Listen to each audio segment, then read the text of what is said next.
As Black people, we are great at everything. Music, sports, entertainment. What we're not great about is money. Starting off with a simple question, Miss Eden Bridgeman. Did you grow up with a silver spoon?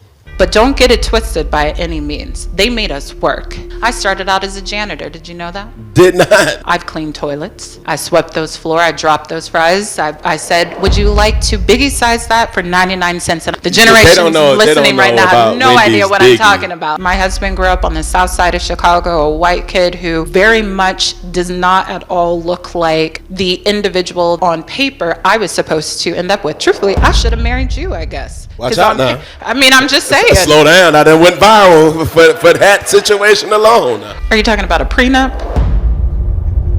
I didn't even mention that. I'm just trying to get to the heart of your question. Is love enough? You had the audience. They said no. You see what I'm saying? And this is where it's probably I'm going to get in some trouble. But the idea of just, this is my passion. But how are you going to make money off of it? When was the last time you flew commercial? Does that answer your question? No. No? The accountability in this audience is impeccable here. Having a Birkin. Yeah. And not having nothing in your Birkin. Or that's diabolical. I can't see myself working at a Wendy's. You want that private jet like what you all are thinking that's what my life is all the time? You better work in that Wendy's. Being too good to do something is the reason why you will not be successful. My man, come here real quick. Show him up. Show him up. Somebody who got millions, right? What does a regular day look like when it comes to going to the grocery store, getting your own food, if you do? Pumping your own gas. Do you drive? Like, did you drive here? Did somebody drive you here? I kind of live modestly. Me too. Yeah. Less. Yeah. I'm not even gonna let you sit there and say, The judgment that's on this stage right now, Miss Eden, it has to stop. Is it funky enough for you though? I feel like you're not happy with the funkiness yet. They're shaking their head. Now come on, Cam. Come on, Cam. I present to some and also introduce to others, none other than Mr. Cam Newton. I have one rule. We have to bring the juice. Work with me as I work with you guys. Okay? Can we do that? Now, bring in the juice. Some might add, what the hell you mean? Don't be dry. So this is me putting lotion on the crowd. Okay. And we're going to have a good time. That's all right? Yeah.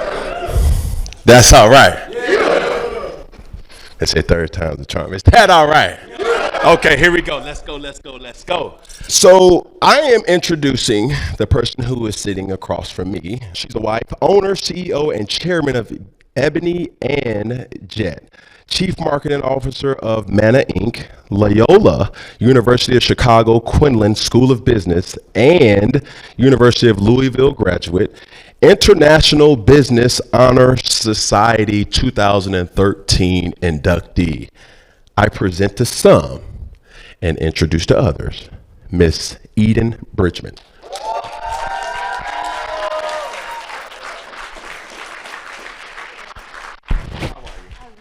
So we got this thing on Funky Friday where you got to keep it funky. Okay, I'm ready for you. What you got? Can you still hear me? Okay, I got to keep it funky. Okay. We're gonna have fun.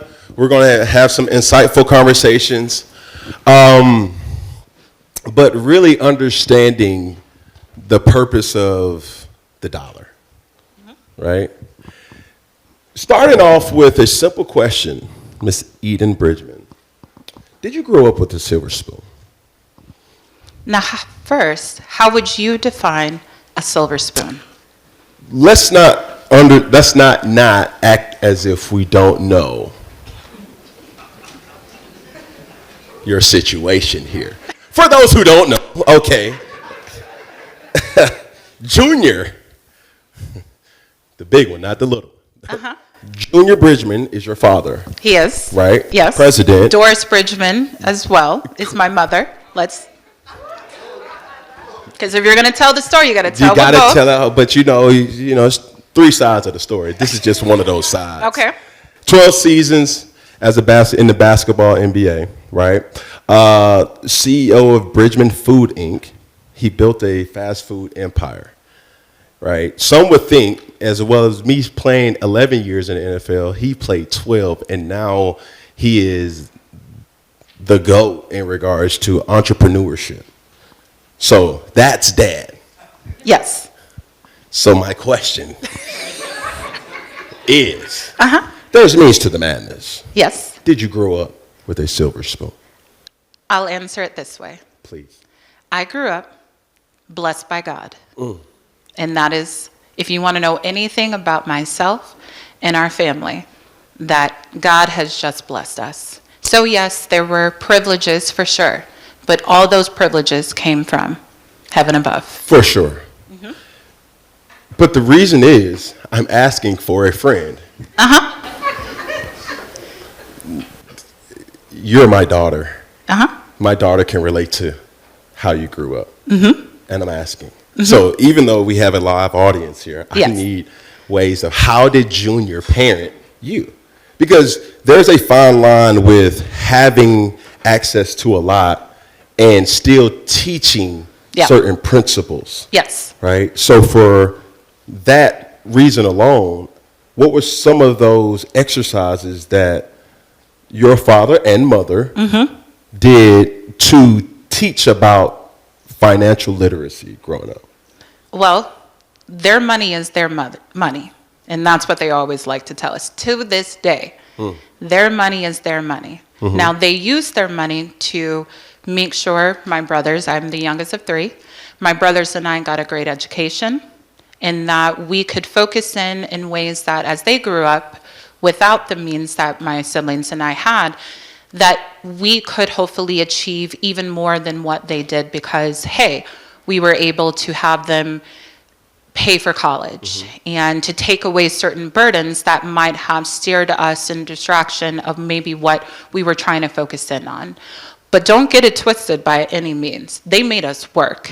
And we worked in that family business very young. I started out as a janitor. Did you know that? Did not know that. That's not silver spoon of you. That is not so. That's why I said, how do you define silver spoon? For sure. Because with our parents especially, they wanted us to not only, yes, understand what we had, but what did it take to actually get that, the true value of $1.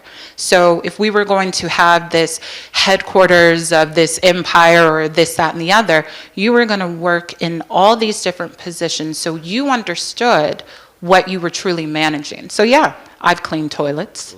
When we worked in the restaurants, I swept those floors, I dropped those fries. I said, would you like to biggie size that for 99 cents? And I know I'm dating myself because if the generations listening right now have no idea what I'm talking about. Yeah. But yeah, we worked through. Nothing was given to us because they wanted us, if you have privilege, you had to understand where that privilege came from. That makes sense. Well, for the people who may not understand, her father, right, owns and operates over 160 Wendy's and over 118 restaurants, just to name a few.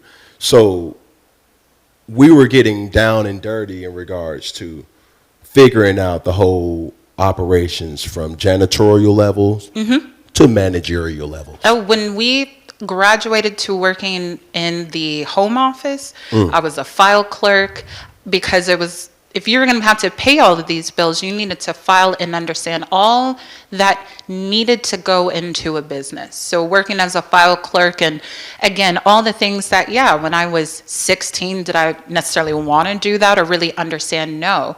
But all of that has led me to really be able to manage and run my own company now. You know, I'm always interested as we grow, as we keep, directing or navigating through this conversation. What was your peer like growing up? Obviously, we know your family dynamic for what it's worth, but you don't get to choose your family.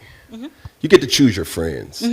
So for you, how did you navigate friends and how did that, work for you? I think, well, what are you into, Cam? Where do you spend your time when you're not doing Funky Friday or all the amazing things? What do you do? I'm supposed to be asking you the questions. I know. I get it.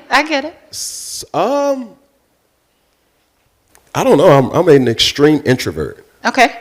But your hobbies and such, that's what friendship is based off of. It's no different whether you have certain means or not. If there was a video game, I was finding friends that wanted to play that video game. Okay. If we wanted to go to the mall or things like that, your friend group, regardless, was based upon the commonality of what you were interested in. The idea for my family has always been a sense of servant leadership and humbleness.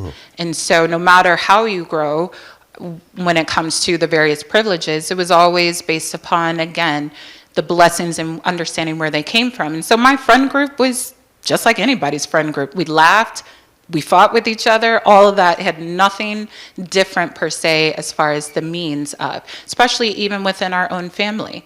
You have people of all different spectrums of financial success. And so does that mean that I can't be family with you because you aren't driving around in a Mercedes or something like that? I'm going to love you nonetheless. No, I say that because I had a conversation with the gentleman at Earn Your Leisure. And as you mature in this world and you understand, you know, certain things of maturity and immaturity, there's leisure things to do and then there's business things to do. Your peer group must match or heighten your understanding or education in regards to real life situations. So for you growing up, you knew obviously what your family was doing, but how did your friend group push you to maximizing that? You know, because like I said, you choose your friends, right? Some friends are always talking about, where in some certain cases, man, I want to go to college. Why you want to go to college? Man, I can't wait to get out the house. Then there's some kids that's like, yo, I want to go to college. Why you want to go to college? It's because I want to be an agent. Okay, I want to do this. I want to do that. And these young adults are at an age now where understanding the importance of your peer group and pushing each other to the right sense of understanding. Yeah, but again, I think what you're talking about is, do we share the same values in life? Correct. So, yeah, I want to find friends that value faith, family, hard work, and making an impact in this world. Absolutely. Now, where I make those friends, not necessarily where the economic situation, because again, if we're valuing, if we understand the power of a dollar, whether it can lift you up, but it can also destroy you as well. So this idea of who do I link up with and who am I actually doing life with has to be on the same value proposition as me. It's no different. The person I decided to marry, he didn't grow up the way that I did. My husband grew up on the south side of Chicago, a white kid who very much does not at all look like the individual that on paper I was supposed to end up with. Truthfully, I should have married you, I guess. Watch out now. I mean, I'm just saying. Slow down. I done went viral for that situation alone. Since we keeping it funky. Yeah, you said, but on paper, Greg was not who I was supposed to marry. Is Greg here? He is not here. Respectfully. He is not here. Shout out to Greg one time, y'all. God almighty. Yeah, Greg, he a real one. But that person was going to have to deal with a whole lot by marrying me. Now, if we keeping it funky, you started it, I'm just going to take it there. You know. How much of it was it an importance for financial stability for you to marry Greg? Are you talking about a prenup? I didn't even mention that. I'm just trying to get to the heart of your question. I'm trying to ask, did it matter? Like, because, okay. Can I keep it funky? Is love enough? You had the audience. They said no. See what I'm saying? But if we're talking, like, let's keep it funky. So, in your situation, right, it's not ideal. Yeah. Right, but it's on paper. It is not what people expect. Correct. I'm not saying that. Like it's not prototypical. What you've seen growing up is not your average African-American lifestyle. Absolutely. That's what I meant. Yes. I'm not talking about Greg in particular. I'm saying you had resources that a lot of people didn't. That's not to pick on you. That's not to I say wholeheartedly agree with you. Thank you. So for you seeing that growing up, and as you are witnessing a person get his knee dirty, did you take into consideration how are you with money? Or you're just like, I'm so in love with Southside Greg that I shouldn't be married because it doesn't fit on pay. I'm just teasing, but. Well, my mother didn't raise a fool, so no. It was not about just love. Yes, I thoroughly, wholeheartedly am madly in love with my husband. And we just celebrated 10 years of marriage on Friday. Congratulations! Greg, you're a real one when you're out there and you see them. Shout out to Greg. But I had to find someone that, yes, you have to have love, but you have to value the same thing. And you have to have someone that is truly secure in themselves. If Greg was up here, he could go toe-to-toe with you because he is fully Watch out secure. now, slide. Slow down. Greg inside, it's a long way to Chicago from Atlanta. That's a joke. I'm just teasing. But in truth, we have a partnership that is built on shared values and an understanding of life and how we want to live our life together.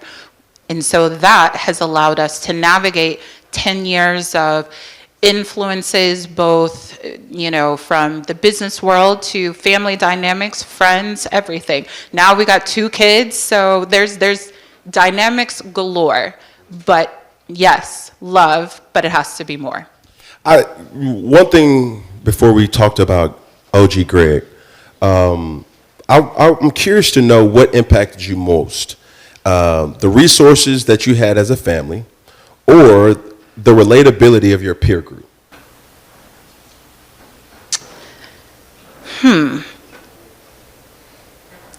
I think I wouldn't necessarily say the relatability of my peer group. Okay, perspective here. So these are notes that I kind of jotted down and said to myself, in some cases, you see the children not want anything to do with the family business, and they want to create their own path, whether in that situation or not. In some cases, you see kids become reliant on a lifestyle afforded to them without understanding the sacrifices or the work that it takes.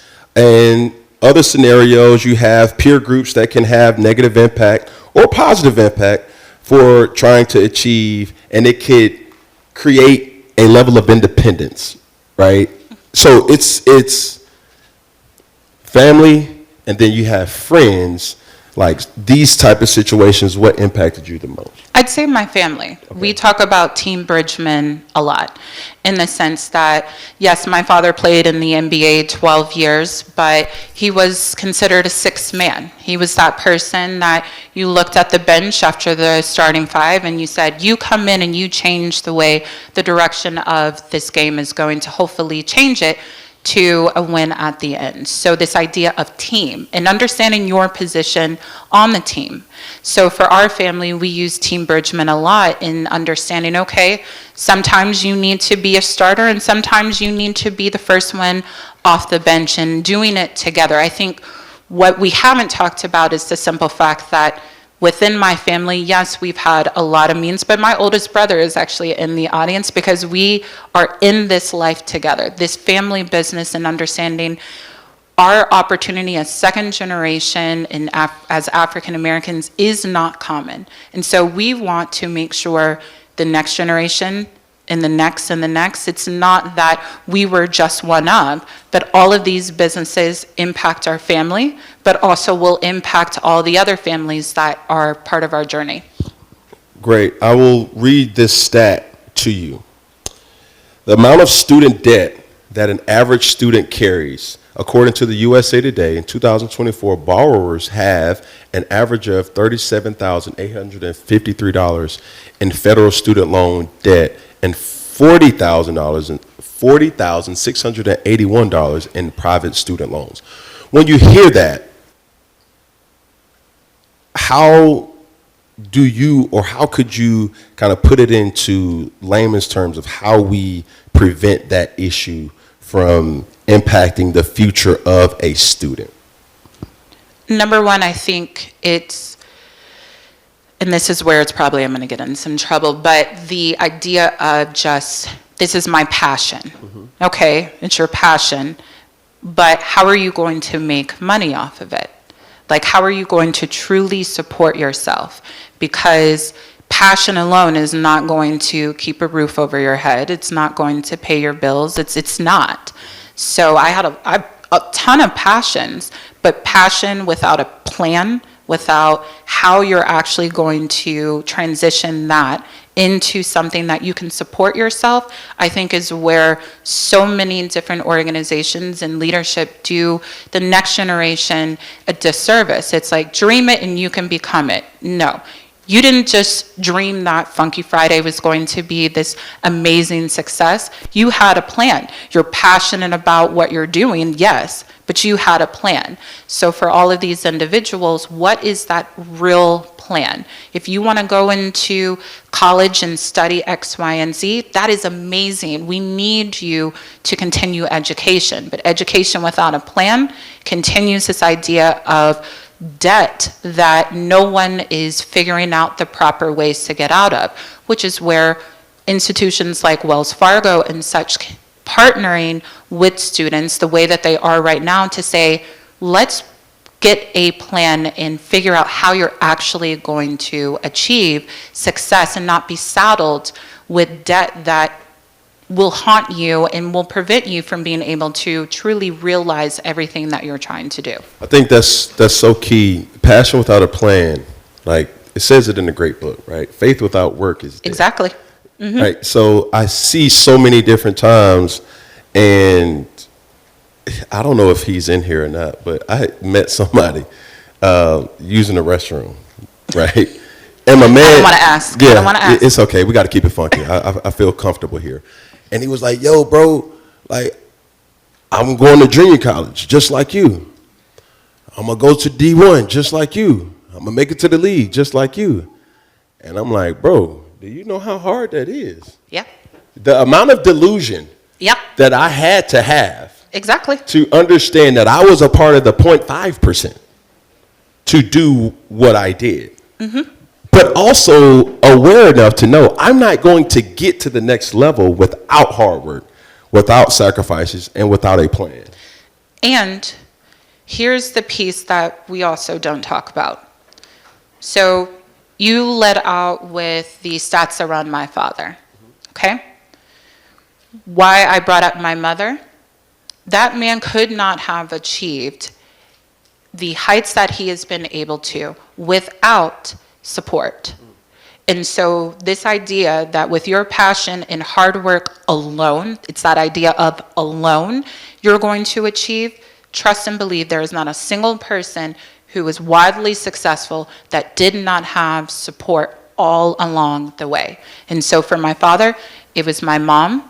It was a man named Paul Thompson. For me, my Ebony team is here. I'm able to sit up here and look fabulous because I have the right support in order to do so. So again, for that generation, passion, yes, because it's long hours and there are lonely times and it's just you, yes, in those moments. What is the plan? But also, who are you truly connecting with in order to support you along the way? Because I'm sure you could sit here and rattle off all of these different individuals who impacted you. That's the part that, again, we want to say, if you dream it, you can be it, and that's not enough. I think, too, there's this notion in society, I don't need nobody. I'm good. I did it by myself. Bro, I'm alone. Like, that's lonely. You're going to need somebody eventually. And this is the thing that I have learned to understand. Mm-hmm. You're learning from somebody. Oh, yeah. Or something directly or indirectly. Yep. For example, I can probably ask who's the swaggiest person in here. They'll probably say, it's me. Okay, what inspired you to do that? Most people won't be like, Bro, it really drip. It's just me, you feel me? Like, I just put that on there and then that But I'm like, where did you get that from? Nobody's going to admit, like, bro, I seen Lil Baby. I seen him have a pinky ring. Then I seen Jay-Z with the, and then I seen the hat. Then I had the So I say it again. You're going to learn from something or someone directly or indirectly. I'm marveling at. I'm like, okay, I really need to update my hat game in such a way. Just looking at, because my hat game only comes out during the Kentucky Derby, and in that one, you couldn't go. You'd have to bow down to my swag with it. But I'm looking and I'm influenced by you right now. I'm like, okay, I'm gonna have to add a little this, a little bit of that to it. So I get what you're saying. A hat for a franchise? Be careful what you ask for. Oh, I'm asking. I'm very intentional. Father God, you just blessed me with one of them Chili's, one of them Wendy's. You gonna work in that restaurant? I want to make money. Okay, then you're gonna work in that restaurant. Can you imagine? I can see the headlines. Cam Newton serving outside the Wendy's drive-thru. I mean, I see it. Come on, you with me with it? Hey, listen. Welcome to Wendy's. How may I help you today? Come on. Just with 99 cents, you can make it a biggie. Yes! I love it. Just like that. That's what I said. Be careful what you ask for. No, I'm not being careful. Be intentional with what you ask for. Okay. Come on now. I mean, I'm in it with you. I'm thinking about the fashion that I could kind of bring into like the Wendy's. Like I be seeing them with their little red shirts and their black pants. You feel me? Just imagine if we had to put the hat on them too. And I can just see you. Yeah. That Big Dave and Juicy. And that Frosty. Yeah. But we're gonna do it. Then y'all had the orange sickle with the strawberry too. Like, You know we gotta. That's what I said. We in this together. But again, that's also what we don't do. What? We really don't do these things together. You want to get into franchising? I'm going to help you out. Like, because if you succeed and if you grow, there's more at the table for us instead of the scarcity. And I know we've all said the crabs in the barrel mentality and everything like that, but it is true. It is truly true. So yeah, you want a franchise? Which one you want? Let's do this. Are you being honest? I'm from College Park, so we can start with there. Listen, I'm trying to build the third, the fourth generation wealth within my family. So you know everything I say is serious. I got a lot of kids. I heard. So I need to win this for each kid. You know what I'm saying? But I just recently had Ayana from Ayana Fix My Life on Funky Friday. And I think this is something that everybody needs to understand as far as being intentional with your ask. Yep. Know what you want, right? There's a lot of times, and I always hint towards, and I tease my queens, but it's just something for perspective in this comedy. But I can't wait for God to send me a man. My brothers be like, bro, she got to be bad, bro. She just got to be bad. But what, though? What makes her bad? You know, she got to have that guy. Pretty feet, you know. Those are intentional. But when it comes to, hey, Miss Bridgeman, how are you? Can you help me out? You don't know what those intentions are. You don't know what you want from this opportunity. Yo, Cam. Yes, sir. Hey, help me out, bro. I know you got it. Yep. Okay, cool. How? Man, I don't know, bro. Just help me out. Yeah. All right, just start with following me. No, bro. It don't work like that. Because there's no plan. It's no plan. So for people who are hearing this, you should understand with any opportunities, you should go in there with a clear cut ask. What's your ask?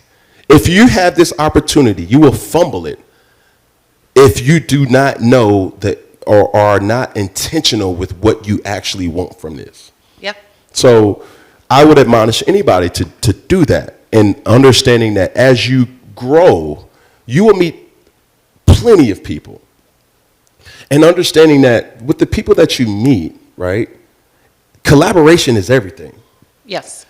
My girl tells me, you play to your strengths, Yes. but partner in your weaknesses. That's my Greg. So for me, I'm like, I know I got finesse, but I can jug somebody, boy. It's just in me. Not scamming. It's just going to be, what they call it, riz. I got some riz. Yes. But I didn't necessarily know about money, how to make money. I know how to spend it because before I even made it, it was already spun. Oh, Lord. I did. Yeah. I told y'all from College Park. I know. So that right there alone, I had to unteach myself a lot of things about money. Yes. What are some of the things that you had to unteach yourself about money? I think, well, let me start it by saying this. I recently saw, I have no idea how long ago he said it, but your algorithm will just pop up anything. And I saw Magic Johnson. He said, as Black people, we are great at everything. Music, everything, sports, entertainment, you name it, we are great. What we're not great about is money. And the idea of how you make it, how do you keep it, and how do you really grow it? Because even for myself, although I grew up watching my father build and what my mother did, I was so young, I really didn't understand to the fullest of, okay, how did you go from this number of restaurants to this? Financially, what did that actually take? And then when something wasn't successful, because a lot of times we talk about what it takes to grow, but they made mistakes along the way. So, okay, how did you really deal with that failure? How did you deal with it from a financial standpoint? And so I think for myself, one of the things I had to really unlearn was this idea of the continual upward trajectory of money, in the sense of, and I know that may not necessarily make sense yet, but that everything isn't a 1 + 1 = 2.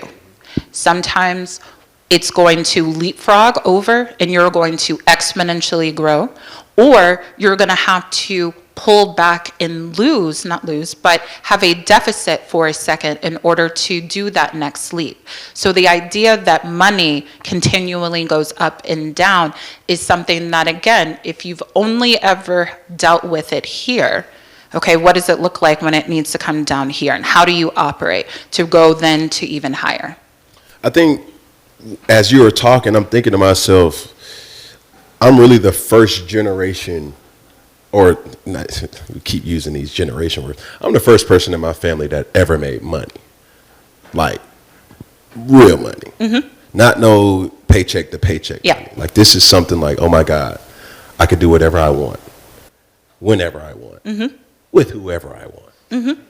Now that's a story, because I'm evident, I can't help but So I gotta, turn into that side where it's like I gotta ask speak to my folk. You know what I'm saying? Like, I think the people want to know. No, I'm just joking. I won't put you on the spot like that. Go ahead. Ask your question. No. Go ahead. Since you just That's for part two. My question. That's part two. Say less. I could dig that. But I realized that me being the first, a lot of people, it took me to realize that even my hero and my father didn't really know nothing about money. Because still to this day, it's like, what you're trying to do, if you really had a plan, it will tell you it's not sustainable to make money. For example, real situation. The president of my production company right now is Krista Myers, right? Shout out to Kristen.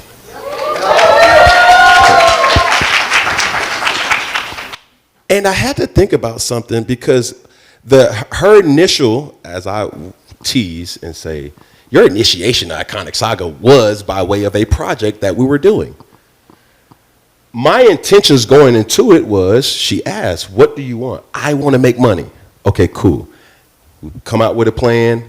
We do certain things. We did an event. And we look at the numbers. And she said something that was evident, but it needed to be said. The structure of what you was trying to do never was going to appease to what you thought it was going to do. it's not realistic. Like if you want to make money, the structure that you're trying to sell this place out, this arena, is going to just break you even. Yeah. So you're not, the plan ain't planning how you think it's supposed to do. So it just goes back to your execution and understanding like, okay, if I'm trying to make money, how can I make money? Well, it also can't always just be, I want to make money. That's very empty. And okay, so I want to make $1 million. You make $1 million and then what? Is it over? Life has to be about so much more. And yes, very easy to say and all that other stuff as you read out, JB stats and all that other stuff, but it truly does have to be about something more. Because you can make plenty of money, but life has to be in what you're trying to do. Again, I keep asking questions. I won't ask any questions, sorry. But the idea of continually doing Funky Friday. Like, why do you do Funky Friday? I didn't feel like there was somebody that would ask the right questions that I wanted to ask. Okay. Like, I see interviews all the time, and I'm on the other side of the interview. And I don't know if it's Future who has a song that it never made it on an album, but it was just like, yo, ask me how I feel to blow $1 million. Ain't nobody asking me that. Ask me how I feel to ride a Ferrari. Ask me. So these questions, nobody was really asking me. And I knew if I had the opportunity to talk to Ms. Bridgeman, like, what's the biggest flex about being a Bridgeman? That. You see what I'm saying? I have to say, you want that answer? Oh, my, please. The biggest flex about being a Bridgeman is that generational wealth, generational change has happened. And so now there are certain freedoms that we're able to maneuver and think about the world differently. Because as a second generation, that first generation did so much of this hard work that now I have the freedom that my parents didn't have, my aunts and uncles didn't have. So that flex is truly the fact of I get a freedom to maneuver and create that is something I know is such a privilege. So it is not about the car. It is not about all that. It is truly that freedom. But can we have a low vibrational conversation? Sure. Real quick. Get me kicked out my family. Go ahead. For my peoples. When was the last time you flew commercial? Do we not want to know that? So I'll answer that question. I have no problem to answer that question. When we at all were to fly, different than commercial, it was always in service to get to somewhere because it was business related. It had nothing to do with, at the time, with the idea of we're going to go out and we're going to get a private jet because we're going to be flashy and all this other stuff and we're going to waste money. It was no. My father needed to get to point A to point B, and we lived in Louisville, Kentucky. So it wasn't like there were endless flights. And financially could make a plan to sustain itself in order to benefit the growth of your business. So for me, no, you are not going to see me jet off because I just want to do this and that. Because again, I'm not going to be wasteful with the blessings that I have. It's going to be intentional of. Does that answer your question? No. No? The accountability in this audience is impeccable here. Okay, all right, that's a different question. Ask me a different. Go ahead. And I will, because the audience is holding me accountable. I got it. Again, cool. I'm not trying to get kicked out of this family. And You're not. Okay. This is empowering. Is it? You are the modern day Huxtables. And that's the at least you didn't say Hillary Banks. Thank you. I appreciate that one. No, this is like, yo, this is empowering just to understand that there's somebody out here that's going to realize it's like, yo, I want to be Junior. Yeah. Like, I got to do this. Like this, like I say this humbly. You are my daughter speaking when she gets of age. Yeah. And I hope I've done a great job to understand and make her understand the value of that she's lived a blessed life. Yes. Right? But I'm not going to stay. No. Go ahead. You said funky. We're going to keep it funky. Okay. I'm going to get kicked out. My brother Justin's in the audience. He will take reign supreme now of the family. Good. What's his name? Justin. Just. Shout out to Just. I'm going to read you a stat here. Okay. The amount of Americans without a bank account, according to CNBC, 23% of low-income Americans are living without a bank account. There's so much that needs to be understood in regards to, I'm a 19-year-old through 23-year-old individual that I'm just holding on to this $300 that I have. Mm-hmm. How would you advise to become more literate to this particular situation? The world is at our fingertips. You do not have to go anywhere, but you have social media, you have you have partners like Wells Fargo that would give anything to teach the financial literacy needed in order to take that 300 to 301 to 302 to just build, and build. It's the educational aspect to it. Mm-hmm. Now, there's a B word that we all need to be better at. Mm-hmm. Budgeting. Yes. What is that? You said I flex. What is budgeting? Because I fly around. I just spend money. What do you want? You know what? You want to go? You want to go just buy some stuff? You just want to be foolish? Is it on Greg's card? Absolutely not. No. Shout out to my dog Greg. No. Greg. No. He got it. We know he got it. Yes, he does. Oh, matter of fact, should it be Justin? Actually, yes. I like spending their money. Yes. But understanding at this age in college, I'm curious to know what did you buy? What was your pleasure that you go back to Louisville, right? Yep. What was your experience like, number one, and number two, like what did you buy? I mean, like anything, you wanted whatever was the latest within a certain means, because again, my parents did not I did not have an endless credit card, ever. They wanted to give you what you needed, but nothing more. We were those kids, imagine this.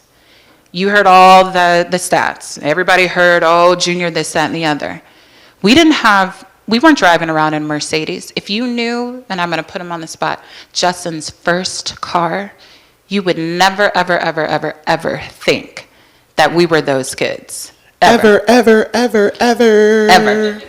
So no, we weren't with the J's. We weren't with this. I didn't have a designer bag until I met Greg. But see, this is the thing. Because again, the privilege was spent on the things that were lasting, not on the things that were the monetary fun that I got the thrill. Don't get me wrong, all of that stuff is fun, for sure. Not even going to sit here and lie. Yeah. But the teachings and the values were on the things that were lasting. And that's the problem. Because again, as you said, you have all the means. Mm-hmm. But how are you using it? Because you can have all the thrills, but it gets old after a bit. I got to throw this out there because there is a purse that people can speak about. Having a Birkin. Yeah. And not having nothing in your Birkin. Or that's diabolical. Where you go home and it does not look like Birkin money. It doesn't look like a Birkin house. Exactly. I would prefer a Coach. Matter of fact, give me that basic edition from Target. So I can fly private. With a Birkin per diem. Mm-hmm. See, that's what adulting teaches you. Exactly. But again, in college, was I exactly like? No, absolutely not. Was foolish with money at times, for sure, because again, you wanted nice things and you want to go hang out with your friends and all. But again, if you want to leapfrog all the heartaches, Start now in college. All of these students right here, if you all started now, again, it's easy at this point to do, the hindsight is 20/20. But even for yourself in college, all those things that you did, imagine if you would have started managing your money the way that you manage your money now, how much more you would have. So you would be able to do a lot more. I'd be like, Cam, can I get $1, please? Can I get $1? I ain't got it. I just told you, before I made the money, it was already spent. Exactly. It was spent. I mean, I'm looking at, bruh, I got to go take care of that. Them J's about to come out. The new iPhone about to come. I got to get that. Man, that Madden. Yeah, I got to conjure up some money to do that. Finesse moms and pops out of. I had a lot going on. Yeah. But when you hear the word budgeting in simplistic form for you, what does that tell you, and how do you apply it to your everyday life? How do I apply it to my everyday life? I think, one, it's the biblical principles. Too much is given, much is expected.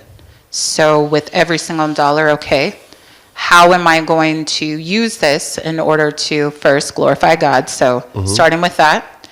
Second, it's the idea of what is it that I am trying to do future forward? So if I want to take that trip, okay, am I going to go and spend it on eating out or the DoorDash that costs $60 when I could have just cooked at home? It's always the future plan of, if I'm budgeting today, it's because I'm setting myself up for what my future hopefully is.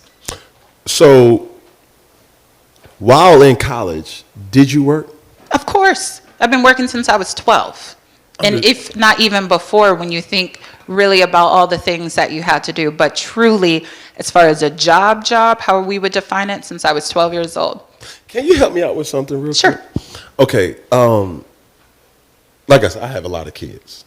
Proud. We know. So my son, Yes. who's in college, I'm saying to myself, I'm like, yo, bro, like, he has a car. His car breaks down. So I'm one of them dads. You left him? Oh, it did? Oh, all right. Holler at me. Like, you need the address to where I'm at? Like, we got to figure that out, okay? But this is the thing where I need your expertise. Okay. I asked him, I was like, yo, bro, you plan on getting a job?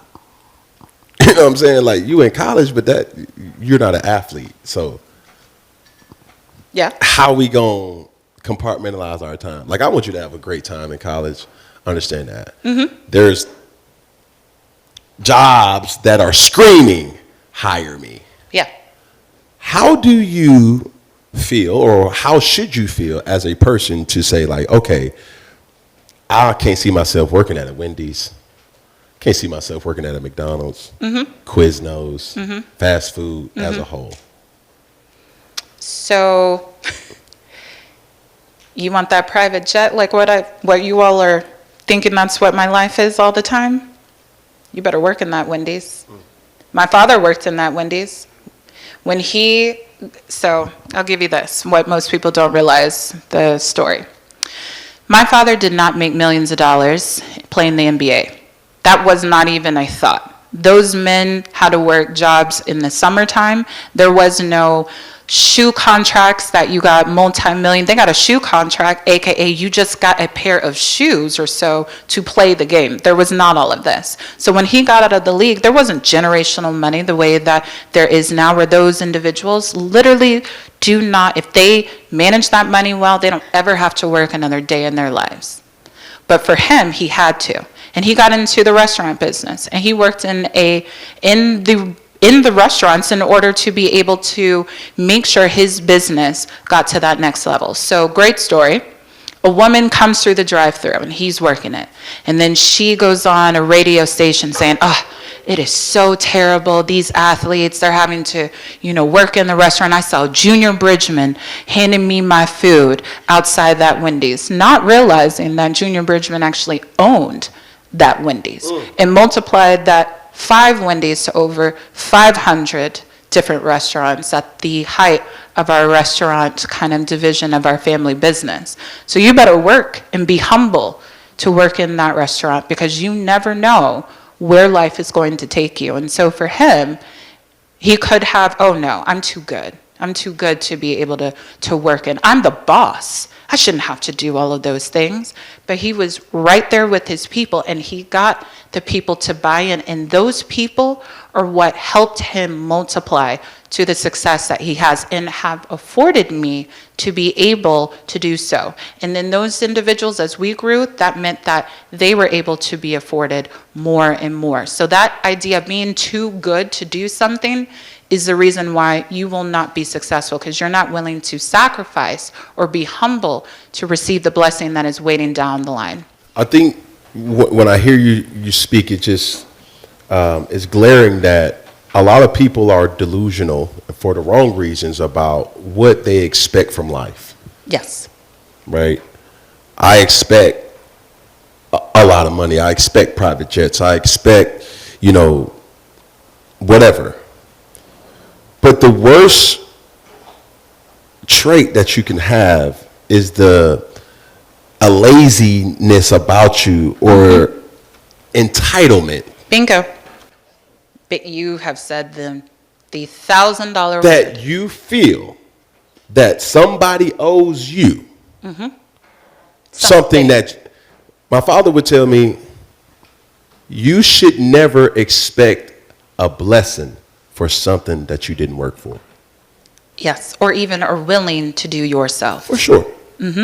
So it's so important for everyone, male, female, young, old, to understand, bro, nobody, we keep keeping it funky, nobody owes you shit. Yeah. Right?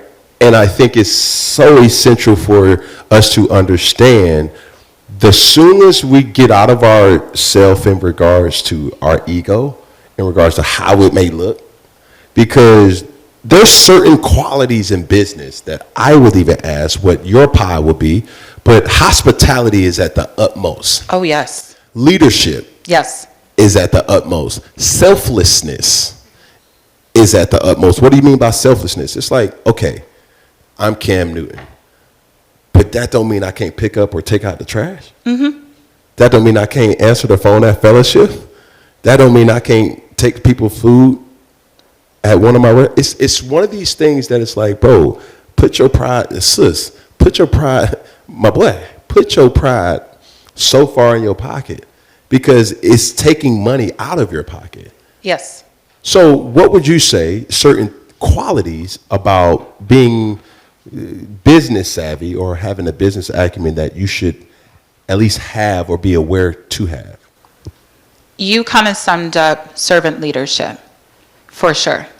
It's if you do not serve your people, because unless you figured out some sort of business where you don't have to interact with people, you better understand, how do I service those individuals? For instance, for you, your audience, how do I serve my audience in a way that they will feel that you care about them, you want to bring the best content, you want to, because you know they want you to ask those questions, right. You are going to ask those questions in a way that hopefully educates them, entertains them in such a way, inspires them, all of that. We are in service. If you want to be a leader, you better understand you are always in service to someone else. In the minute that starts to shift is where, again, like you said, the money out of your pocket. We talk about, and again, I'm starting to talk in the business language, but an inverted pyramid. As CEO, as owner, I am in the bottom of that pyramid. The guests, so in the restaurant business, it was those individuals coming into the restaurant are number one, because without them, I have no business. None. So same thing with whatever you want to do, service to someone else. That's how. So for you, Kim, I'm going to ask you, because now we're in business together. We're starting these franchises, right? Exactly. Yes, ma'am. But it's going to be, Kim, how can I serve you? If I'm your boss, what is it that you need? And then it's my job to make sure you are equipped with. I think, well, it's not, I know service is essential. And I think it was the owner of Walmart who said the customer is the most important person in all of business. Yep. Right? Yep. Customer, like the customer. They're always right. they keep your lights on. Mm-hmm. The second is the employee. Exactly. Because they execute what you want. Mm-hmm. But being in my position as a quarterback, or I would say as a CEO indirectly. Yes. Because you impact sales. Ask Bryce Young right now how those sales are doing. But I'm not saying that as a joke. I'm saying that as, if you don't think you're a CEO as a quarterback, ask Patrick Mahomes how's business. Oh, yeah. Business is good. Directly or indirectly, you are a CEO without you even knowing, by your performance. Exactly. By your leadership. Everyone in here, in some form or matter. Correct. You are CEO, whether you are CEO of your friend group, you are CEO of so many different things. So absolutely, we are all, and I know they say it all the time, we are all leaders, but we all are. It just depends upon the different scenarios. And understanding that thing of, okay, first off, who do I follow? Right? Mm-hmm. But am I the person that I will follow? Yeah. That's the thing. Because you got to look at yourself in the mirror. It's one of the, are you asking something of somebody that you would never do or have never done? And I think as we grow and we have so much to talk about more, but as we keep discussing, leadership is its own right. I think being a quarterback has taught me there's many different ways to lead verbally, but the biggest impact is following and being practicing humility with that, seeing and showing the actions of that as well. I mean, it's what you do on a random Tuesday with your, again, if you're in a leadership position, what you do on a random Tuesday versus in the big moment, like right now. It could be, I'm going to be on my best behavior right now as a boss, and I'm going to smile and I'm going to talk about my people in the most glorious. But then on that random Tuesday, I'm the person that's tearing them down. I'm the person that's not lifting them up, not actually putting into practice everything that I am, quote, preaching. Mm-hmm. So what you do on those random in-betweens is truly who you are and who you will be as a leader. So you want to be the boss and all of that other stuff. It requires you in the in-between to live that out from an action and not just from a verbal. So as we keep in this great conversation. Is it funky enough for you though? I feel like you're not happy with the funkiness yet. Well, this is where I become a servant and ask the crowd, is this funky enough for you guys? They're shaking their head. Now, come on, Cam. Come on, Cam. I couldn't wait. My man, come here real quick.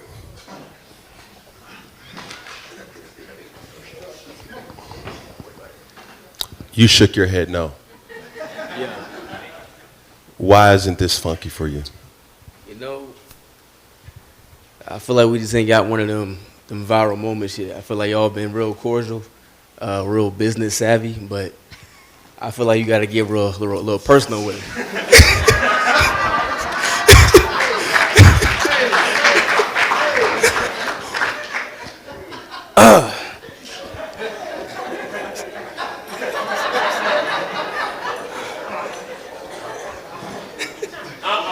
Ask your question. Oh, okay. Yeah, okay, come on. Okay, so. Show him up, show him up.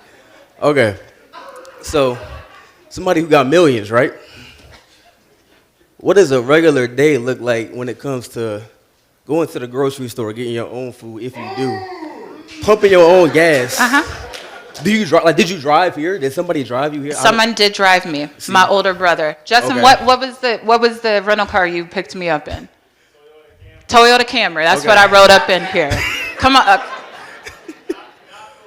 Not fully loaded either. Oh wait, do you get the insurance package? He didn't even get the insurance package.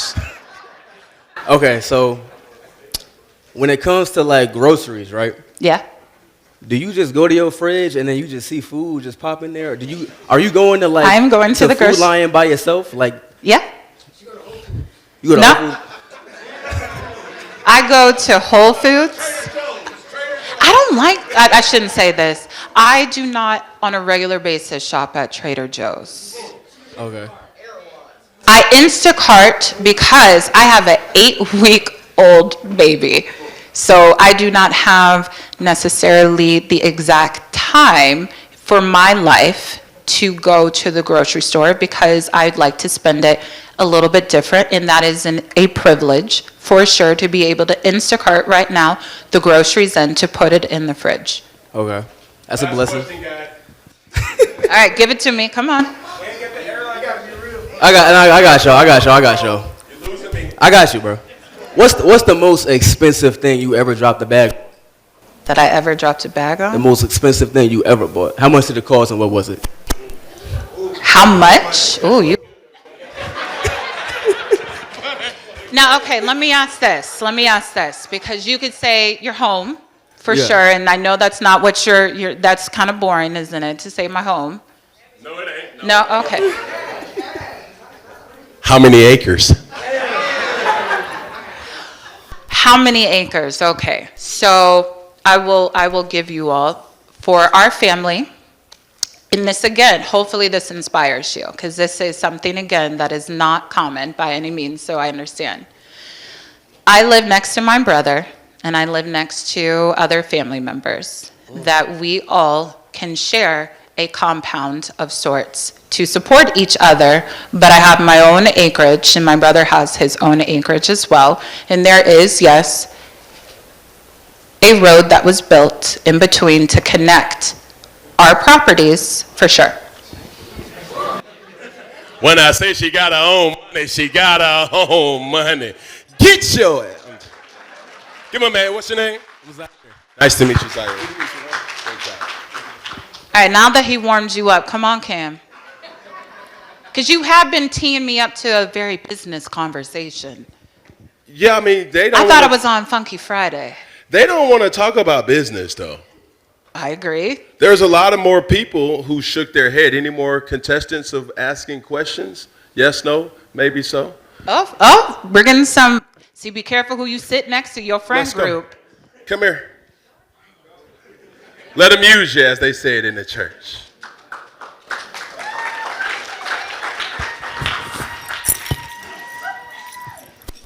Hot seat await.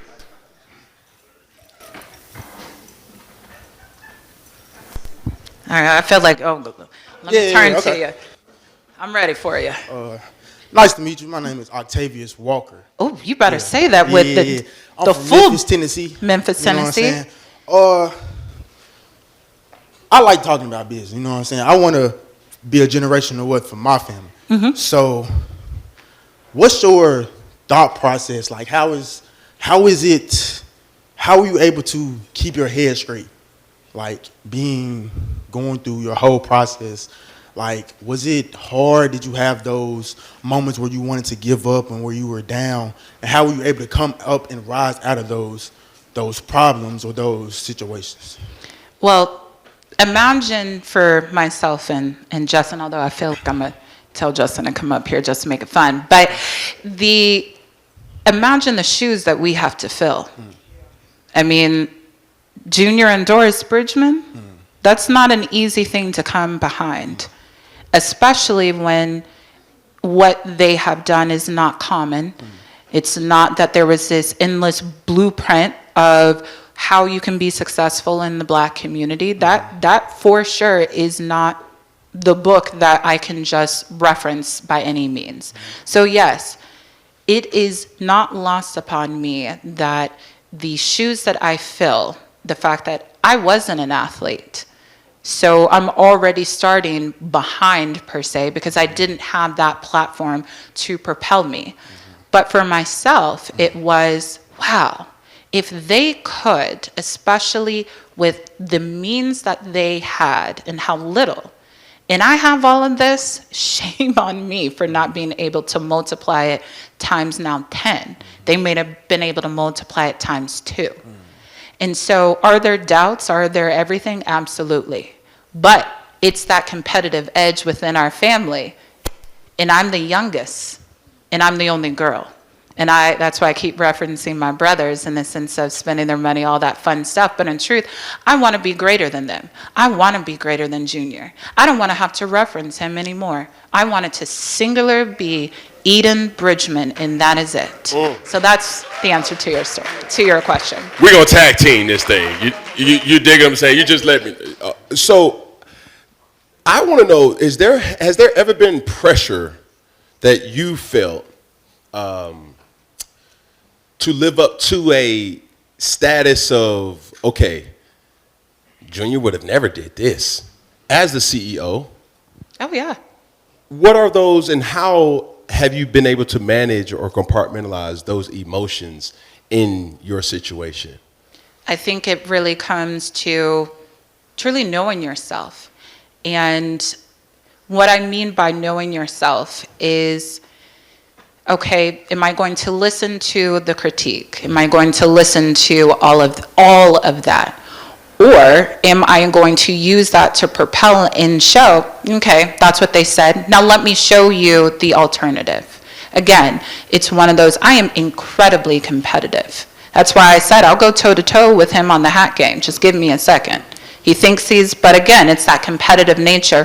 One, I think being the daughter of an athlete, so you have, whether it's a genetic aspect that might have been brought down some way through, or it's the simple fact of, I just don't want to be the last. I'm the last in my family in birth order. I'm not going to be the last in achieving greatness. And so for me, everything is just being able to ingest it and have the right support team in order to, okay, how are we going to lift out of that negativity? Because that is heavy. I mean, just Google him, and then you can absolutely see that those shoes are not small by any means. I would say, Octavian, I got you, my boy, one more time. Do you find pressure in being a woman in your industry? So much of business is and has become masculine. Being a black woman, a double minority, how have you been able to navigate implementing policies and implementing your vision for growth? Is that really the question you want to ask me? Is it? I feel like you're wanting something else within that question. Because I feel like I'm going to give you the very standard, well, you know, as a woman, and then insert the very typical. So ask me again. Is it pressure being a black woman in your seat? And I'm not talking about from the ebony seat. I'm talking about when you try to scale or have the vision. Yeah. Right? It's not your job to do what you guys have already done in the magazines with obviously Jet.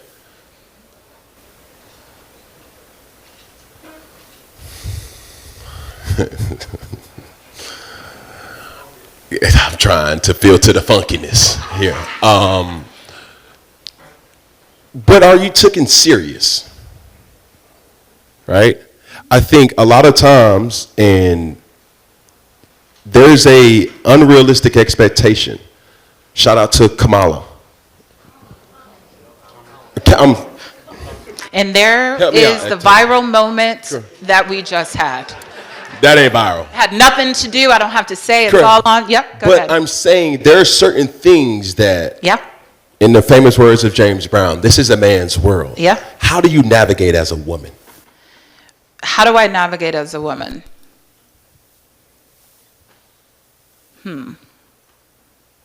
How I would answer that is, I don't even care, because you're in my world. Right, there you go. And because again, you are here at Ebony Yard Fest, HBCU Yard Fest. You all are in my world. And so that confidence, again, whether it's this idea of male, female, has nothing to do with my thought process or how I'm going to let it slow me down. I grew up with 2 older brothers that were better than me in this, that, and the other. There is nothing anyone can do or say that Justin and Ryan didn't put me through as kids, for sure. We can talk about that later. But that refined me to have the true confidence at this point to say, I just don't care. Because I got one life. And I can sit here and I can let all of that just take me down and the woe is me and all. Or I can get to work and do and partner with men instead of looking at you as my adversary, but more as my true partner. And say, we're going to do this together. Because I don't care that you see me maybe as a female or I'm less than or this, that, and the other. Because you're going to need me. You're going to need me to do and insert what it is. So I just don't care.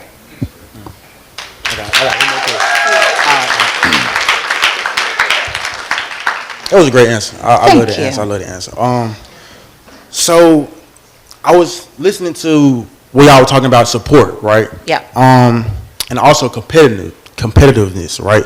So also, Cam, you can answer this question as well. You know, because I know you know about competitiveness in the NFL and things like that. Just a little bit, not that much though. Just a little bit. Just a little bit, not that much. Maybe. What's your question? Kind of, my fault. So, with support and the competitiveness, how do you balance those things out? Like, because you say, you know, in this industry, you need support, but you also are competitive to the point where you don't want someone to be, you know, go ahead of you in a sense, but because you always want to improve and be better at everything you do. So, how do you balance the support and competitiveness in the sense of, you know, who I'm getting support from and who do I see as a competitor? I got you. Okay. How do you be a resource without being a gatekeeper? That's a question. Thank you.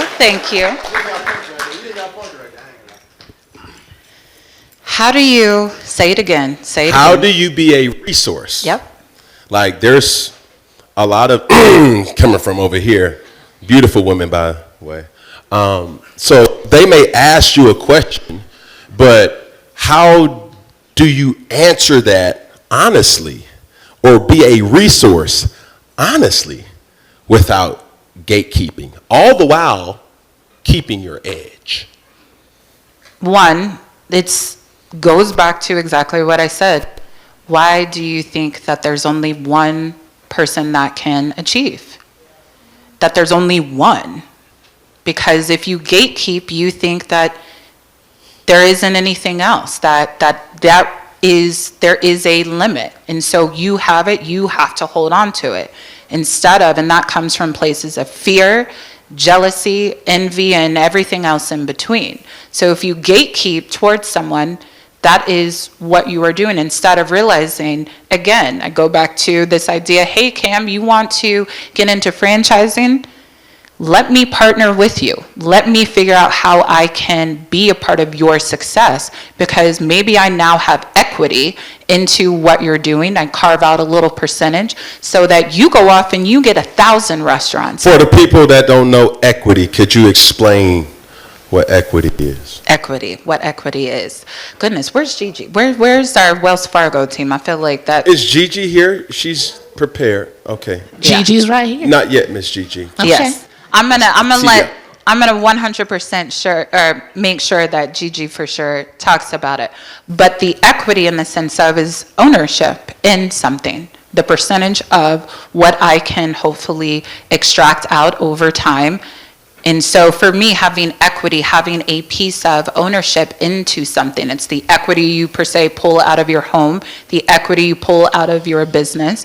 And so again, for what you're talking about and getting back to that question, it's what you're talking about are people that are jealous, that are envy, and that those aren't your people.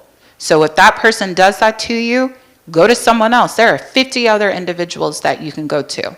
And so you, again, allowing someone to hold you in, that's their problem if they want to do that. You then go a different route and a different route and a different route to get to it. Because if you allow it to just be that one person, then yeah, you're going to get upset and say, they won't allow me to achieve, instead of realizing, okay, they won't, there's someone else. And for the people that are gatekeeping, get out your way. Stop with the slave mentality that there's only. You got something, big dog? I feel like you were stretching or something. But anyway, Octavius, round of applause. Appreciation. Memphis, Dawg, Key Glock. I'm trying to give you a shout out, bro. All right. Now, Wells Fargo Gigi. Sweetie Pie Honey Bunches of O's. I present to some Miss Gigi. Thank you. You're already coming in teed up with the question of, is she to sit down here? Sure. Yep. How are you, doll? I'm good. How are you, Cam? XL shirt size, just one on the low. Yeah, okay, I we got a got hat. you. We got you covered. I got a hat to match. But what is equity? The best way to think about equity is what you own versus what you owe. So if I own a home or I bought a home, the equity is what's already paid for or the value of the home. Give you an example. I bought a home in Charlotte. I live in Charlotte, North Carolina. No, you don't. By the way, I'm Gigi Dixon. The first time I met Cam Newton was at his kickoff of his foundation in Charlotte, North Carolina at the Music Factory. And we were so proud to have Cam in Charlotte. We want you to come back. And I met you and your dad, and he stood there and played his video game the whole time. We can figure that out. Yes. I don't even think you remember me, but that's okay. I ain't gonna forget you now, Miss Gigi. I can tell you that. Well, thank you for everything that you've done for us. Yes, ma'am. And that you continue to do. So I bought a home back in 1996, I believe. Bought the home for, and this is a true story because you all need to hear the transparent truth.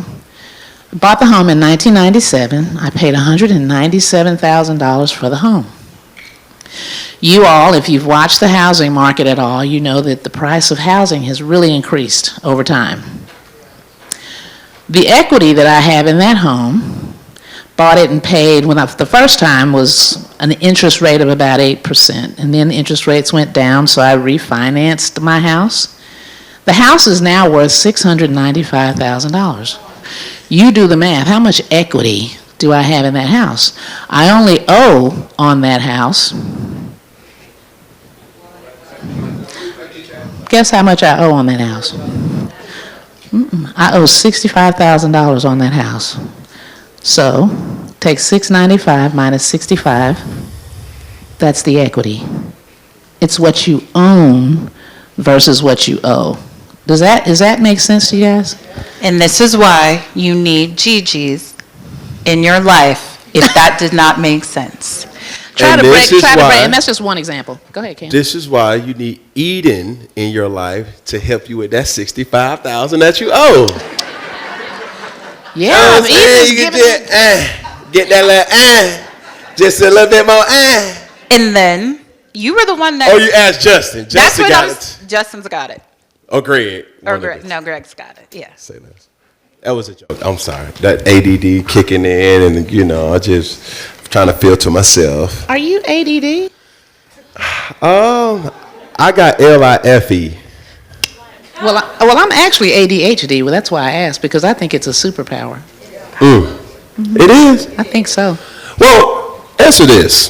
Mm-hmm. Knowing what you know, this is a question for both of you ladies. Knowing what you know now, going back to when you were in college, what are some things that you would implement and change or implement into the knowledge of who you were then and who you are now? Great. You want to start? No. Well, first of all, I'm really proud to tell you guys I'm a graduate of Tennessee State University. So I'm an HBCU graduate. And going back to college, if I knew then what I know now, I probably would never have opened up the first credit card. I used to get credit card offers. There was a jewelry company back then that used to send out credit card offers to students in undergrad. And of course, I got the credit card. Did I need jewelry? Did I even want jewelry? I just liked the idea that I had a credit card, and I used it. If I could go back, would not do that. I would not go into a credit account as an undergrad And not even as a recent graduate, if I could not do that, right? Because what happens is you get this credit and you start to drive that up because it's there. Not realizing that as you drive that credit up to the limit, you have to pay it back. And anything that you buy with that card, you're not paying what's on the sticker. You're paying that plus the interest. And if you look at the APR, annual percentage rate on these credit cards, sometimes it's 24%. But they got 2% cash back on the commercial, and then you see the black card stigma, and then you see Capital One, and then you see Visa. Yes. And I just want these J's. I want this iPhone. I'm just saying, but those J's could be the seed capital for you saving so that you can pay that down payment, or you might even find out that there's down payment assistance because we need home ownership in our community. So there are companies, banks, that will provide down payment assistance. I'd rather leave those J's on the shelf, get that down payment assistance, buy a home, and start building wealth. Because guess what that home ownership does? Builds equity. And then you can do everything that you just said. Get them J's. Yeah, Get that phone. yeah. And budgeting and all. It's everything that we just talked about. But do the J's have to be new? Oh yeah, they do. Okay. But why? But why? Uh-huh.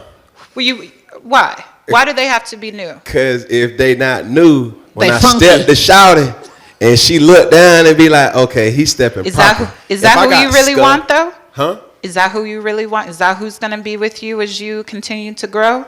Because if that's how they are now with you when you don't have, how do you think they're going to be when you do have? So that's why I go back to, why does it matter? But you're saying something that I really don't care about in regards to. I know you don't. Am I going? Well, I'm not going to let you steer me? I'm not going to let you steer them wrong. Is she gonna be with me long term? Oh no. The What Doris, Drake say? the Doris Bridgmans will, and that goes out to you ladies too. You want, at this stage, and you're looking at that man, and he doesn't have, and you're judging him, and you go to the one that does, and is flashy, and yeah, girl, I da da da da da. You think when he climbs up, he's still gonna want you? Instead of you two again valuing at this point the right things and doing it together. But I'm just here for a good time, not a long time. So, baby, when I step to you with these J's or these Marnies or these Louis, I'm just trying to say what's up. And I'll say hey back, Yeah. and we'll have a whole thing. Yeah, that's fine. Mm-hmm. I think too, as you were talking, Ms. Gigi, it's extremely important that financial literacy just doesn't start in the act of saving money. That's right. I think financial literacy, well, it's not I think, I know financial literacy starts with the education That's right. of money. That's right. I was reading a book called Rich Dad, Poor Dad. And if you haven't read it, it's an easy read. And don't be a dummy with a smartphone. They have an audio book of it too. So when you walk into class, you can hear it. But he has some principles that's in there. And understanding that most people use their money and it's a liability. Meaning, like as soon as they get it, it's spent. Rather than getting their money and leveraging it to get more. That's right. So these different principles, Ms. Gigi, what are some principles that you have applied in your life that these kids can take away today? Yeah, so for me personally, and this is me personally, I am a saver, and I really like looking at what's in my account. I love looking at my balances, and I love telling I have 2 children. They're actually adults, and I have 3 grandchildren. And my 7-year-old grandson, I have no problems. He loves numbers, and I have no problems with showing him my investment account to see what's there, and he can tell me the number. And then we talk about how it got there. So the way that I leverage money is I own real estate. I save, I invest. And I don't like to pay regular price for anything except food. I do like to bring good food into my house to prepare for my family. So you the Trader Joe's type, Whole Foods. Yeah, I shop at Whole Foods occasionally, but I like to go to Sam's Club, and I'll buy if we're gonna do meat. My husband likes meat; he likes steaks and things. I'll buy them in bulk and freeze them. I kind of live modestly. Me too. Yeah. Less. Yeah. I'm not even gonna let you sit there and say. Mm-mm. Yeah, but I will tell you. Hold Cam. up, the judgment that's on this stage right now, Miss Eden, it has to stop. This is waste management work right now. And look, at the end of the day, I just feel like when I first came into money, and me having money now, it's a completely different vibe. It's a completely different type of way that I go about certain things. I get checks in the mail now, and I'm blessed enough to say certain things, or I sign deals now, and I'm not going to lie, I am the person that's going to get something as a remembrance. Depending on the bigger the sign, the bigger that I kind of get. For example, when I won the MVP award in 2015, I bought myself a car. Do I drive that car today? No. Some people would think like, yo, that's a waste of money. It's just all dependent on how you view it. I believe in tangible things that I can touch to remind me. For example, too, when you hear these things clinging, this is my children that everyone that I got, I get them one too.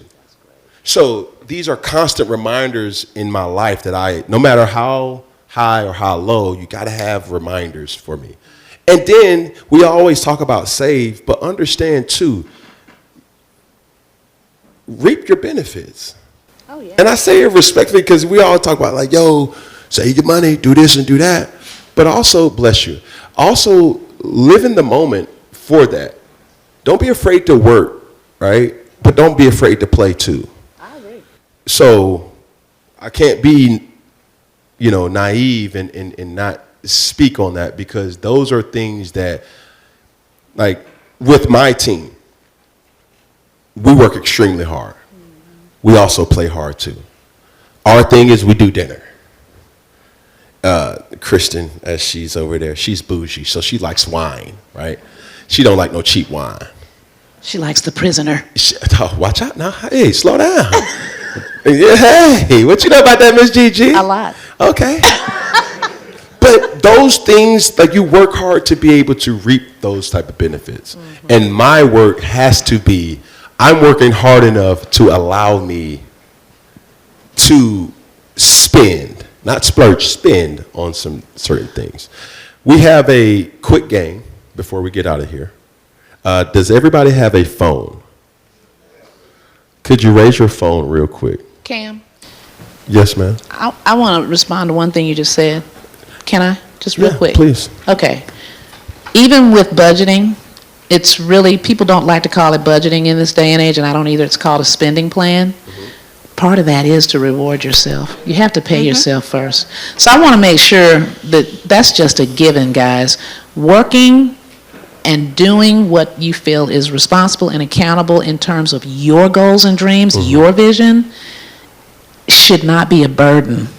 You should be excited about that. So absolutely pay yourself first, but keep your eye on the prize of your goals and dreams and your vision, and take the steps to get there. Thank you, Cam. Perfect. So before we get out of here, we're going to play this game. Everybody has their phone up. Unlock your phone. There's a app by the name of Notes. Okay, let's unlock that real quick. All right, tap into that. It comes with your iPhone, so you can't say you don't have that app. All right, we're going to play a game called 50, 30, 20. Now, the 50 is for your needs, and your needs are defined as essential expenses that you must pay to maintain a basic standard of living. utilities, transportation, groceries, healthcare. Eden's jet, Eden's driver, Eden. Right? Nails. Yeah, all Nails, that. the hair, Hair, the this, all that. all of it, essential.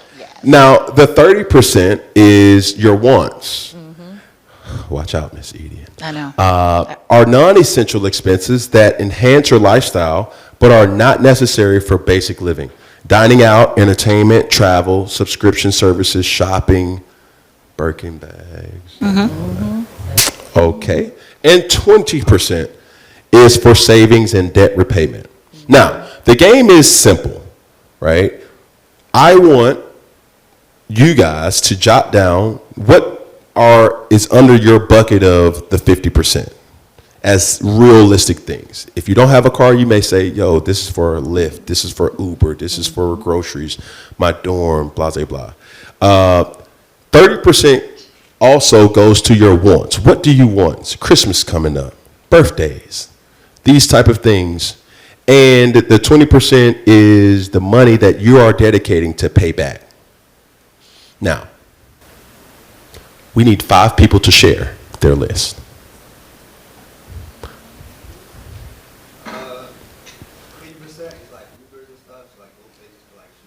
I can't hear you, bro. Come, just stand up. Yeah, there you go. Here you go. Your mic right there. 50% is like, 50% is Uber, food, water, and groceries, because the Walmart's right there and stuff.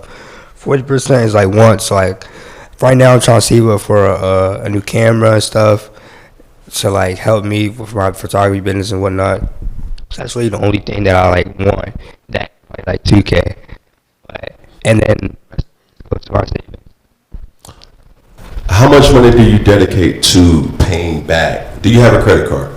Yes. How much do you dedicate to pay back to your credit card bill? It's a low limit. It's a low limit, so like I'd probably say like 150, 200 a month. Or you just running it up? I mean, not really, but And you're like, from where originally? I'm from Maryland. Maryland. DMV? Okay, I can dig it. Say less. And you're a freshman, sophomore? Freshman. Freshman. First time in Atlanta? I have family down here, so not really, but. So when you decide to go out, what's your typical night out? Like, where do you go? I haven't really been out here lately, but like, if I do go out, let's say back home, I'll probably go to like the mall or something, and then get some food afterwards. When you typically go out, what does your spend look like? What's a good time? That you can say, I can spend this much and we can have a big blast. A good time is like $60, $70. 60. Hold on, slow down, baby. Huh? Slow down. Now, the next person has to be there she goes, right there. I'm a little older, so It's okay, baby. It's gonna be a little different. It's all right. But I think it'll be helpful. Can you get the mic? I'm gonna use my actual budget. Thank For you. more realistic numbers, I suppose, like post-grad. I'm about 10 years out of Spelman. So I'll use my real budget or spending fund. So for my 80, my mortgage, electric, gas. You said 80. Where did 80 come I'm doing your 80, No, 30, 50. it was never 80. It was never. 50, 30, I combined 50 and 20. It was 50 No, and we 30. can't do that. Okay, so my That's 50. I'm gonna spend these Air Force One money on my rent, and then I'm gonna make that back too, and then. So my 50 is my mortgage, my property tax, electric and gas, my water, Wi-Fi, my telephone, my car note, car insurance, gas on that, my maintenance and license, registration. Hold on, slow down. You said maintenance and your license? Like license fees, yeah. Like I actually keep, so annually I would break my annual fee into a monthly fee actually. So whatever like actual fee that on my car, if I'm looking, I'll use this, is about $234 a year. There's a license fee? Yeah, well in LA there is. Yeah. Oh, okay. So I break my, whatever any annual fees, if I'm thinking about them annually, I will actually budget them monthly. So I look at it like, oh, it's $240 a year. So I would split that just $20 a month. Perfect. So that would be in there. in that 50 as well, Ubers and Lyfts as well, and any like car upgrades or costs, and groceries.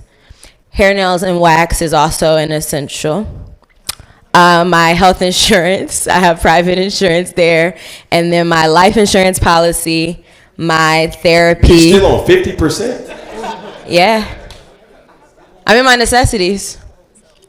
But you bleeding a lot of stuff into things that... I don't think so. My health care, car maintenance. Hair, makeup, and wax, that's crazy work.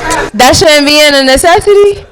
Yeah, but that's a part of that 30%. I don't think so.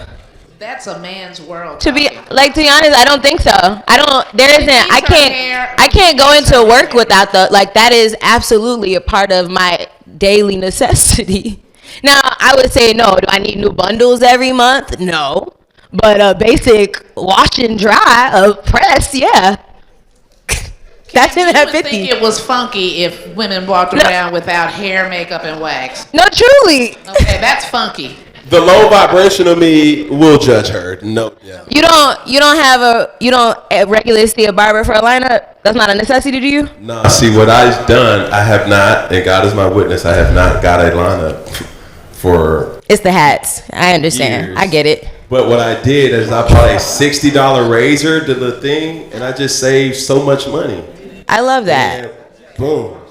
Think about it. Okay, in fairness, I do know a lot of women who do their own nails and their own hair. Okay. Time does not permit for the hair. I could learn the nails. I'll give you that.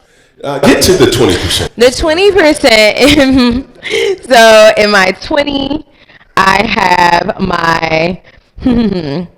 What's 20? Break down 20 for me again. 20 is your savings and debt repayment. So I have my student loans.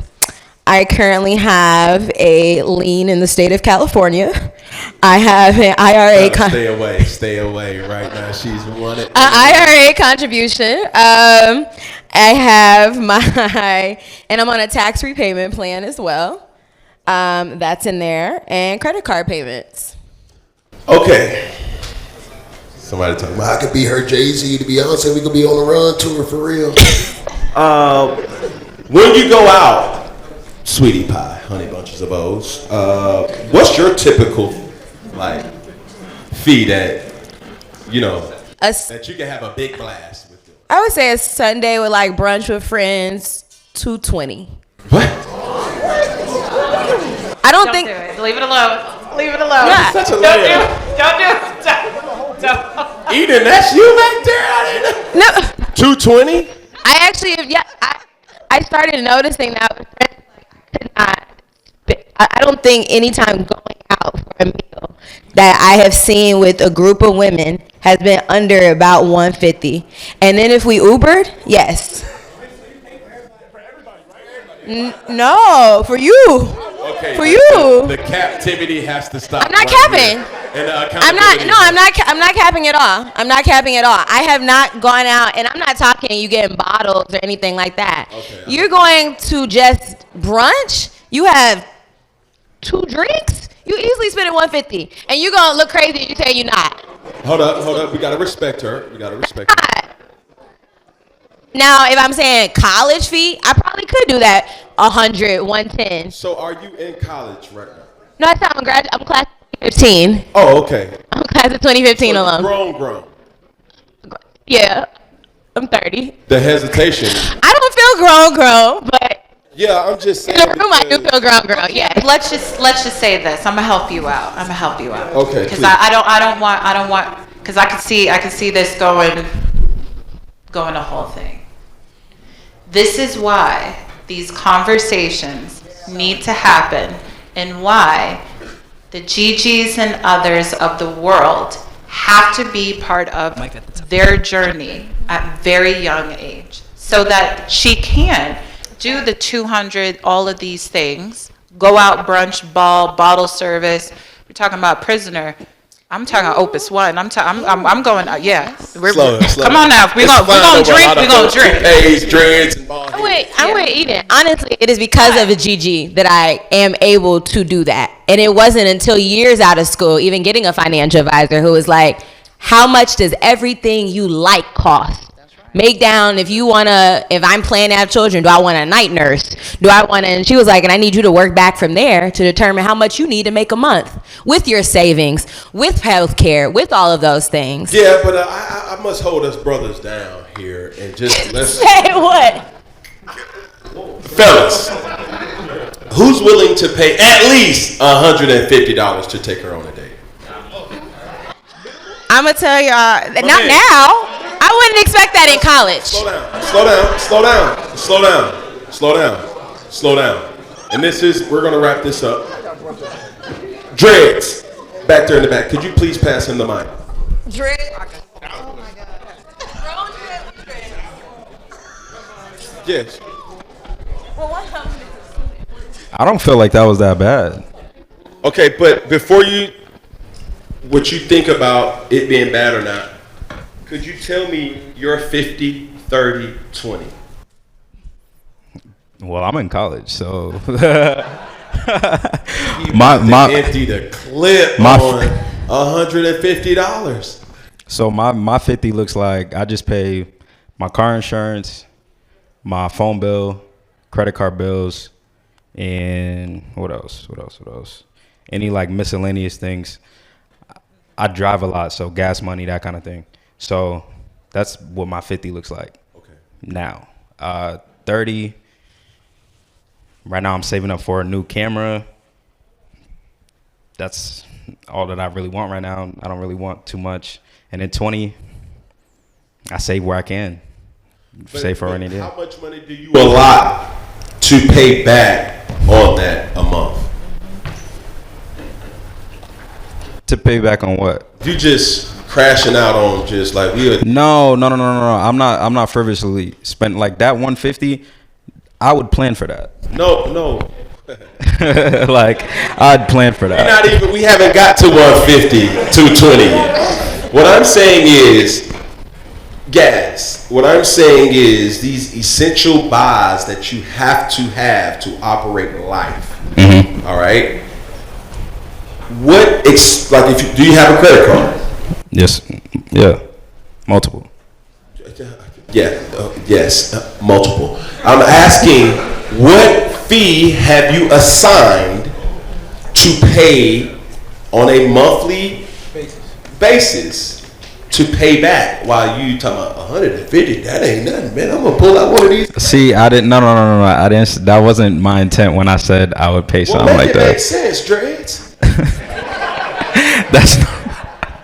Cause now Auntie over here like, hold on. I feel confident. Yeah, I got me somebody that gonna pay you $150. And now she like, No, because I'm not just doing that. That's something I have to feel like is worth. I have to feel like it's worth it. I'm not saying that 150 is not a lot or a little bit of money. I'm saying if I'm gonna spend any money, even $1, it has to be. I have to feel like it's worth my time. You're changing the goalposts, but understand how much money are you allotting to pay back to pay on those credit cards a month?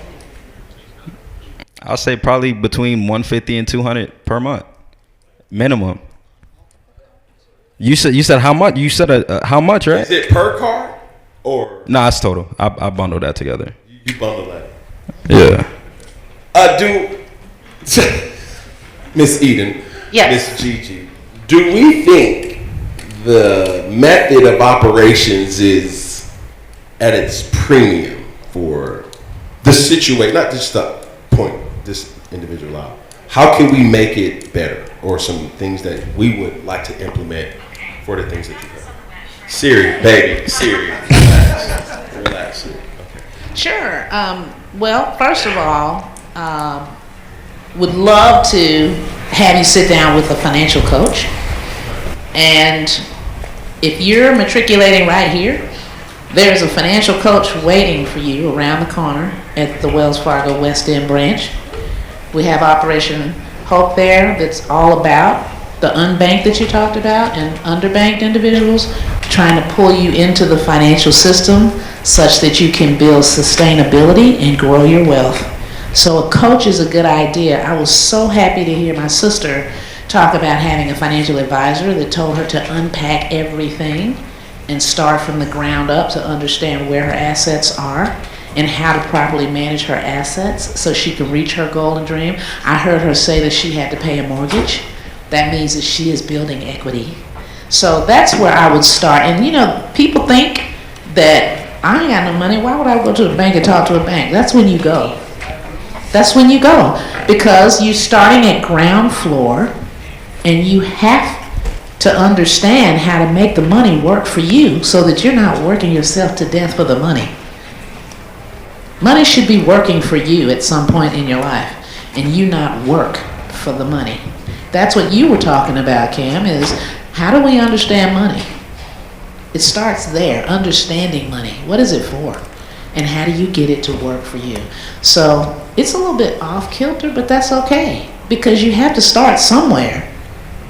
The conversation that Eden and I, we are dreaming about having more of these conversations. And the reason why is because you need to know. I grew up in the projects. My mother didn't have money to feed us sometimes. Give me a prize. So, you know, I mean, honestly, and now, you know, many years later, I don't have that. And I had to work toward where I am today. But you have to start somewhere. So it's possible. I think anything is possible. And I will come up behind where, okay, the money's been made and you have these advisors and such. How many people do you read about that their advisor took all their money? Because they just blindly allowed somebody to manage it for them. So the responsibility still falls upon you to be financially literate so that you know that you are having someone manage your finances in such a way when you get to that point. Right. But you can have a coach today. Exactly. You can have a coach today. And you can learn today. For free? Yes, it is free. That's you know, those brick and mortar buildings that say Wells Fargo on them and other banks, quite frankly. There are people inside, you can go talk to them. At Wells, we're very intentional about having financial coaches because we want you to be able to build equity. We want you to have a secure financial life. We want you to build wealth because guess what? When our communities and our customers are thriving, we are too. Okay? Freedom isn't free. And so I don't want you to walk away thinking that a bank is a public service. There are fees involved with banking services. So it's not free. No, banking, the coaching is free. But ultimately, as you get more sophisticated in your needs, when you get a mortgage, you're paying an interest rate on that mortgage. That's not free. The mortgage is not free. So I think the question is, you know, that West End branch that you're talking about, could one of these, some of my people, just walk in there and ask, like, yo, I need a coach. Yep, they can. And here are some professionals right here in the room that work there. If you look back.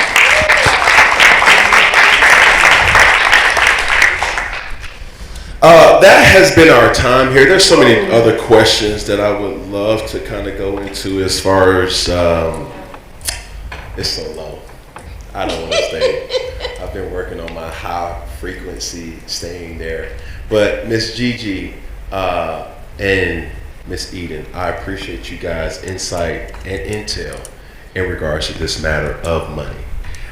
So would you give me or help me give these beautiful young ladies a round of applause?